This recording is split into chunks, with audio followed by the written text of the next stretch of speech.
kol tax-xitan. Għaliex maħbubin tiegħi aħna msejħin biex fil-Knisja inkomplu nsibu lil mulej Ġesu. Ma nistawx nifirdu l-Kristu minn mal-Knisja. Anka meta fil-Knisja naraw in-nuqqasijiet, id-djufija u id-dnub. Għaliex? Għax il-Knisja mhix dak li nivvinta jien. U Kristu mhux dak li tivvinta int. Imma Kristu u l-Knisja huma dawk li ġew murija lilna fl-Evanġelu. U Ġesu eżistijaj u preżenti fih dan il-komunità. Ġesu jagħmel lilu nnifsu preżenti fih dan il-komunità mu speċjali nixtieq nuri kif l-Ewkaristija hija triq vera biex f'dan il-konfużjoni li ħut minna qegħdin jgħixu f'dan iż-żminijiet b'dak li qed naraw u qed nisimgħu, l-Ewkaristija hija triq vera li ħatpoġġi kollox f'postu. Kif jista' jkun inti temmen il-klim ta' Ġesu, il-Vanġelu tiegħu, li Ġesu ħallinna ġismu u demmu fil-Knisja permezz tas-saċerdot u inti tittiċħat il-Knisja minħabba nuqqasijiet tas-saċerdoti. Din kienet is-sitwazzjoni anka fi żmien San Franġisk tas-Sisi. San Franġisk tas-Sisi fi żmienu kien hemm 3 nubiet partikolari li kienu jirrigwardaw lis-saċerdoti li tmexxija fil-Knisja. Id-nub tal-konkubinaċ, saċerdoti li jgħixu man-nisa. Id-nub tas-simonija, saċerdoti li jamministraw is-sagramenti u l-affarijiet tal-flus. U d-nub illi kellek taħlit kbir bejn politika u Knisja.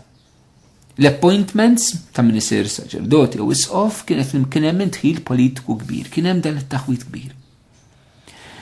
U din ir-realtà eżistijaj twildu insara lajċi illi bdew joħolqu movimenti ġodda ta' spiritualità nisranija li taqta barra l-Knisja. Fosthom kellna l-famużi Katari u Valdesi, illi dawn kienu joħorġu jajru lis-saċerdoti pubblikament u jgħidu isma' s-sagramenti li jiċċelebraw is-saċerdoti li huma f'daw id-nubiet mhumiex validi, ma jgħoddux.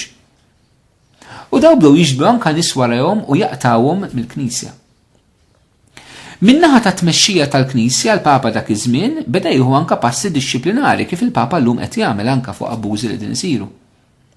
Però eżistijaj, it-tiġdid fil-Knisja ma jseħħx sempliċiment bil-passi dixxiplinari min-naħa tal-awtorità tal-Knisja.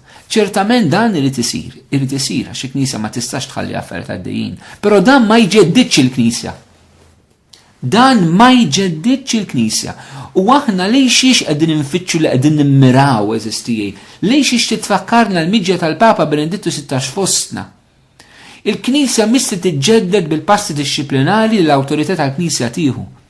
Imma l-Knisja tiġġedded maħbubin tiegħi kif urina San Franġisk tas-Sisi fi żmienu meta hu għaliex innamra mill-esperjenza ħajja ta' Ġesu fl-Ewkaristija fehem kif kien ħobbjejtu fi klimu stess, ma rridx nara dnub fihom qed saċerdoti, imma nara li huma biss jagħtuni lil Ġesu fl-Ewkaristija fil-ħajja tiegħi. U allura maħbubin tiegħi jekk aħna minna esperjenza vera ta' Kristu fl-Ewkaristija fil-ħajja tagħna, allura aħna nibdew nħobbu aktar lill-Knisja f'daw il-mumenti u s-saċerdoti. Jiena nemmen li dal-mument li l-Knisja għaddejja minnu huwa prova lina l-kol. Huwa prova lina l-kol fejn hija l-fidi tagħna. Aħna fuq xiex qegħdin nibnu. X'in ir-realtà tal-Knisja li aħna nemnu fiha? Aħna verament x'inhu l-post tagħna l-kol kemm aħna fih dan il-Knisja. L-Ewkaristija li ċentru l-qofol tal-fidi tagħna kif propju dal-aħħar il-Papa Benedittu XVI kif qal anke l-isfijiet tal-Brażil illi hija l-qofol ta' kollox jirġetenna dak l-Konċilju Vatikani II fil-Lumen Gentium l-Ewkaristija fonsa tkun minn il-għajn u l-quċċata ta' dak kollu l-Knisja tagħmel.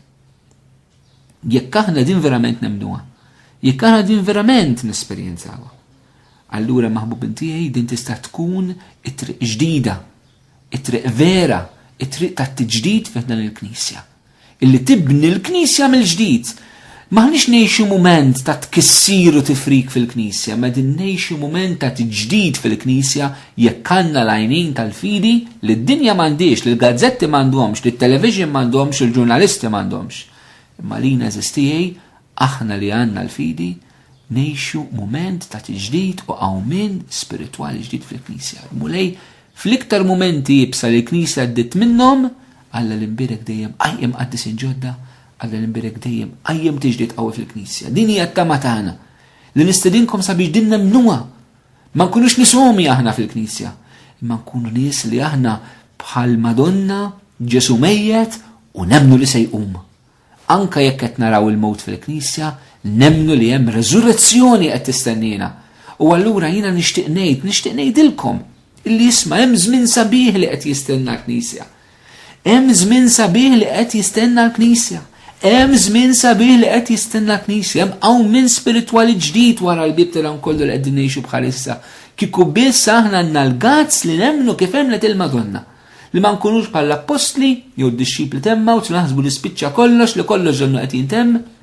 Ma le, bħal Marija aħna nemmnu il-kliem li qalinna l-mulej. Ħinja dik li hemmlet kull ma batidilha l-mulej u l-mulej qalinna li setat tal-inferma jilbuwiex. Li Kristu bena l-Knisja, li l-Knisja ta' Ġesu mitaħat u Ġesu jħobb il-Knisja tiegħu u Ġesu jġeddet il-Knisja tiegħu anka fl-iktar momenti jibs. U allura nixtieq nagħmel sedina meta ħammorru għall-quddies tal-Papa fuq il-fosos. Ejjew verament ngħixu f'dan l-ispirtu ta' tiġdid, f'dan l-ispirtu ta' tiġdid fih dan il-komunità nisranija. Nixtieq eżistijin nirrifletti magħkom ukoll fuq vers li jgħid San Pawl fl-ittra tiegħu l-Efesin, meta San Pawl jitkellem u jgħid Kristu ħabb il-Knisja u taħajtu għaliha. Ġesu l-Knisja ħabba u taħajtu għaliha. Il-Knisja inti tħobba? Il-Knisja inti lest li tagħti ħajtek għaliha. Kif tista' tgħid li tħobb il-Ġesu l-Knisja le meta Kristu ħabb il-Knisja u taħajtu għaliha? Hija gidba. Hija gidba ta' xetan li jipprova jifret eżisti il-Ġesu mill-Knisja tiegħu. Hija gidba. Bl-ebda raġunamenti tagħna huma x'inhuma ma nistgħu nafirdu l-Ġesu mill-Knisja tiegħu. Għaliex jgħidilna Pawlu nnifsu, Ġesu ħabba l-Knisja u taħajtu għaliha. Inċett tagħmel l-Knisja kien titħobba. Min ma jħobbx il-Knisja moħbum tiegħi, jipprova jkissirha, jipprova jġibha fix-xejn. U ħafna kienu dawk li l-Knisja ma jħobbuhiex u ħafna huma dawk ma jħobbuhiex bħalissa wkoll. Imma min ħobba l-Knisja x'jagħmel maħbubin tiegħi? Aħna ħankunu ma dawk li jħobbuha jew ma dawk li ma jħobbuhiex. Jekk ħankunu dawk li jħobbuha allura fuq l-eżempju ta' San Franġisk, aħna sejrin impoġġu l-Ewkaristija fiċ-ċentru li toħodna lura fih dan is-saċerdot u fih dan il-Knisja. Jekk aħna nħobbu eżistija l-Knisja, aħna nitolbu għall-Knisja. Kemm minna f'dan il-mument qegħdin nitolbu għall-Knisja? Kemm minna qed nitolbu għall-Papa li qed ibati tant eżistiji, tant akkużi li hu m'għandu l-ebda ħtija ta' xejn jaqgħu fuqu, saħansitra min irid jarresta lill-Papa u jtellu quddiem Tribunal Internazzjonali bħala kriminalità kontra l-umanità tal-mistħija maħbub tiegħi. L-Qudusija tiegħu il-Papa jiġi attakkat dan il-mod. Imma aħna x'qegħdin nagħmlu? Emmnu fil-qawwa tat-talb. Hija l-eżempju ta' Marija. Madonna li kienet titlob mal-apostli fiċ-ċenaklu.